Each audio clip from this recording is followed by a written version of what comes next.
Hello class fifth. Welcome students. Allen public school नेटहरना की online classes Elon educare में आप सबका स्वागत है। आज हम आपका ईवीएस का 10th चैप्टर स्टार्ट कर रहे हैं। That's name is water flows from up side toward down side. पानी जो है वो ऊंची जगह से नीचे जगह की तरफ बहता है, यानी ऊपर से नीचे की तरफ फ्लो करता है। अब हम चैप्टर स्टार्ट कर रहे हैं। Children, you know that during rainy season water flowing from a waterfall और river gets collected into pond. बच्चों, आप जानते हैं कि बरसात के समय जब बारिश होती है, बरसात की ऋतु में, तब पानी जो है वो झरनों से और नदियों से बहता हुआ पौंड तालाबों में आकर इकट्ठा हो जाता है। It means that water flows downwards. इसका मतलब ये है कि पानी डाउनवर्ड्स बहता है, यानी नीचे की तरफ बहता है। We use flowing and pond water everywhere in our daily life. हम अपने हर रोज़ की ज़िंदगी में हर जगह बहता हुआ और तालाब का पानी इस्तेमाल करते हैं। ठीक है, कुछ जगह हम बहता हुआ पानी यूज़ करते हैं, कुछ जगह तालाबों का पानी यूज़ करते हैं। जैसे think and tell, at which places have you seen water flowing. आपने कौन से स्थानों पर वाटर फ्लोइंग देखी है। At which places around you have you seen flowing water being used. आपके चारों ओर कौन से स्थानों पर आपने बहते हुए पानी का यूज़ होते हुए देखा है। वाटर इन फील्ड्स, खेतों में पानी। If it rains enough there is no shortage of water in fields for agriculture. अगर बरसात पर्याप्त मात्रा में होती है तो फिर एग्रीकल्चर में, खेती के लिए खेतों में पानी की कमी नहीं होती, नो शॉर्टेज। ठीक है, but if it doesn't rain और इट रेन्स लेस, लेकिन अगर बरसात नहीं हो या फिर बरसात कम हो, then the crops need extra water. तब फसलों को एक्स्ट्रा वाटर की ज़रूरत होती है। This is called irrigation. इसे ही क्या कहा जाता है, सिंचाई कहा जाता है। Think and tell, what are the sources of water for irrigation. सिंचाई के लिए पानी के कौन कौन से स्रोत हैं। If the distribution of water is not equal in the whole field, what would be its effect on crops. अगर पूरे खेत में पानी का जो डिस्ट्रीब्यूशन है, जो वितरण है, वो एक जैसा ना हो तो इसका इफेक्ट फसलों पर क्या होगा। What should we do so that the water reaches the whole field. हमें क्या करना चाहिए ताकि पानी पूरे खेत में सही से और एक समान पहुँचे। ठीक है, तो आप सबसे पहले ये देखिए, प्रोवाइडिंग वाटर टू फील्ड्स, खेतों को पानी प्रोवाइड करवाने के तरीके। सबसे पहले है स्प्रिंकलर इरिगेशन सिस्टम, यानी फवारा सिस्टम। सेकंड है providing water to the fields, और ये जो थर्ड पिक है ये है irrigation through a tubewell using motor and pipe. ठीक है, मोटर और पाइप का यूज़ करके कुओं से इरिगेशन का काम करना। अब ये कुछ क्वेश्चंस हैं जो आपको फाइंड आउट करने हैं। Find out and write down. See the pictures and right that how is water reaching the fields. Picture को देखिए और बताइए कि खेतों में पानी कैसे कैसे पहुंचता है। In which method of irrigation animal labour is used. कौन से सिंचाई के मेथड में एनिमल्स की मजदूरी की ज़रूरत पड़ती है। ठीक है, एनिमल्स का यूज़ किया जाता है। In which method of irrigation electricity is used. Irrigation के कौन से मेथड में बिजली का यूज़ किया जाता है। Which source of irrigation are being used in the fields around you. आपके चारों ओर खेतों में इरीगेशन के कौन से स्रोत काम में लिए जाते हैं, यानी किस तरीके से सिंचाई की जाती है। Also tell which methods have been used to obtain underground water in the pictures above. ये भी बताइए कि कौन से मेथड हैं जो कि अंडरग्राउंड वाटर को ऑब्टेन करते हैं पिक्चर्स अबव। जो ऊपर पिक्चर दे रखी है उनमें से कौन से ऐसे मेथड हैं जिनसे अंडरग्राउंड वाटर इस्तेमाल किया जा रहा है। जिनमें in the above pictures how is the nature of water of flowing from upside towards down side being used. ऊपर दी गई पिक्चर्स के अंदर पानी का कौन सा, how is the nature of water of, कैसे पता लगा कि पानी मतलब जो है वो फ्लो करता है आउटसाइड से डाउन साइड बीइंग यूज्ड, उसका इस्तेमाल कैसे किया जा रहा है। ठीक है, we know that the level of underground water and bores are also deep. हम सब जानते हैं कि जो अंडरग्राउंड वाटर है उसका लेवल, और जो बोरेज थे, बोरेज बनाए जाते थे पहले, उनका अंडरग्राउंड वाटर यानी स्टेप वेल्स होते हैं बोरेज, इनका अंडरग्राउंड वाटर का जो लेवल है वो काफ़ी गहरा है।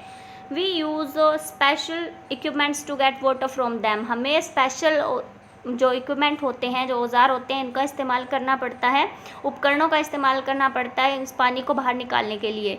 सो that we can take this water और टू इरीगेट आवर फील्ड्स। इस तरीके से ताकि हम क्या कर सकें, इस पानी को अपने खेतों में सिंचाई के लिए यूज़ कर सकें। इसलिए हमें काफ़ी सारे उपकरण इस्तेमाल करने पड़ते हैं क्योंकि जो अंडरग्राउंड वाटर है उसका लेवल काफ़ी डीप होता है।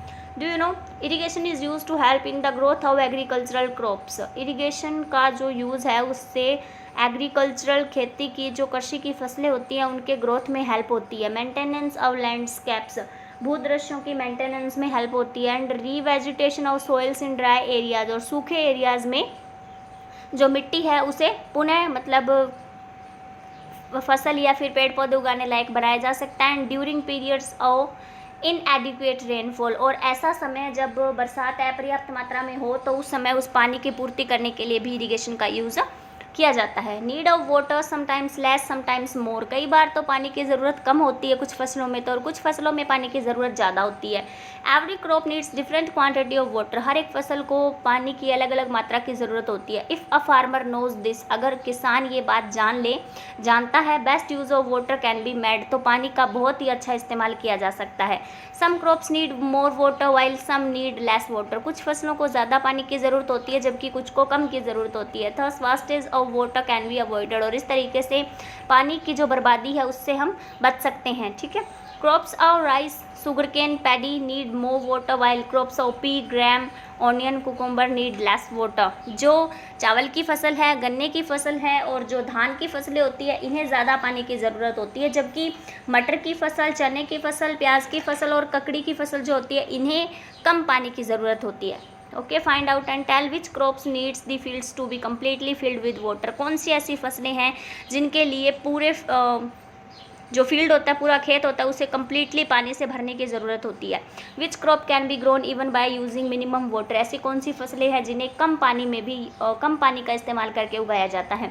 Working a ratchet, ratchet is a wheel like structure which is used at a well और बोरी, रैचेट जो होता है वो एक चक्कर जैसी स्ट्रक्चर होती है, एक चक्कर होता है, व्हील होता है ना जैसे पहिया, उसके जैसा एक स्ट्रक्चर होता है जिसका इस्तेमाल कुओं पर या बॉडीज़ पे किया जाता है। Several water containers are attached to it, इसके साथ बहुत सारे पानी के कंटेनर्स को जोड़ा जाता है। When they are dipped into water, जब ये पानी के अंदर डूबते हैं, दे गेट फिल्ड, तो ये पानी से भर जाते हैं। Outside when these containers come downwards through a moving wheel water flows on the wall of the well, बाहर की तरफ जब ये कंटेनर्स डाउनवर्ड्स नीचे की तरफ आते हैं तो थ्रू अ मूविंग व्हील, एक चलते हुए घूमते हुए चक्कर की वजह से पानी जो है वो कुएं की दीवारों पर गिरता है। फ्रॉम देयर, वहाँ से water reaches to the fields through drains, और वहाँ से नलियों के माध्यम से पानी को खेतों तक पहुँचाया जाता है। Bull is use to run it, इसको चलाने के लिए बैलों का इस्तेमाल किया जाता है। If in the middle of it sugar cane machine is attached sugar cane juice is obtained and if mustard is used we can get oil,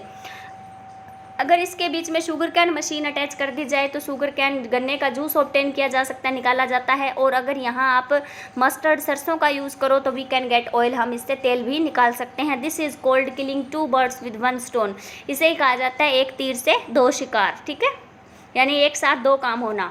due to increasing use of electric motors, हम मतलब जो electric Motors है, बिजली की जो Motors हैं उनका use बढ़ने की वजह से bulls are used less nowadays, आजकल बैलों का इस्तेमाल थोड़ा कम होने लगा। At present some people are doing small experiments on electricity production by running dynamos using bulls, तो प्रेजेंट के अंदर कुछ लोग कुछ छोटे छोटे एक्सपेरिमेंट्स कर रहे हैं इलेक्ट्रिसिटी प्रोडक्शन पे, जिसके अंदर वो रनिंग डायनामोस का यूज़ करते हैं बुल्स का इस्तेमाल करते हुए। More research is required in this field, इस क्षेत्र में कुछ और रिसर्च करने की ज़रूरत अभी बाकी है। जैसे कि रैचेट इस तरीके से आप देख पा रहे हो, यहाँ ये बैल घुमा रहा है, इसके ऊपर ये जो कंटेनर्स लगे हुए हैं ये पानी से जब नीचे जाते हैं भर जाते हैं, और जब ऊपर आते हैं तो ये बाहर पानी गिराते हैं यहाँ पे। ठीक है, तो फिर ये पानी यहाँ से खेतों में पहुँचता है। ठीक है, तो इस तरीके से आपका ये चैप्टर कंप्लीट होता है। स्टूडेंट्स, आपको इस चैप्टर को इस वीडियो के थ्रू रीड करना है, और जो भी होमवर्क आपको सेंड किया जाता है जिस भी सब्जेक्ट का, उसे आप अपनी नोटबुक में करते रहिए। Okay, thanks and have a nice day.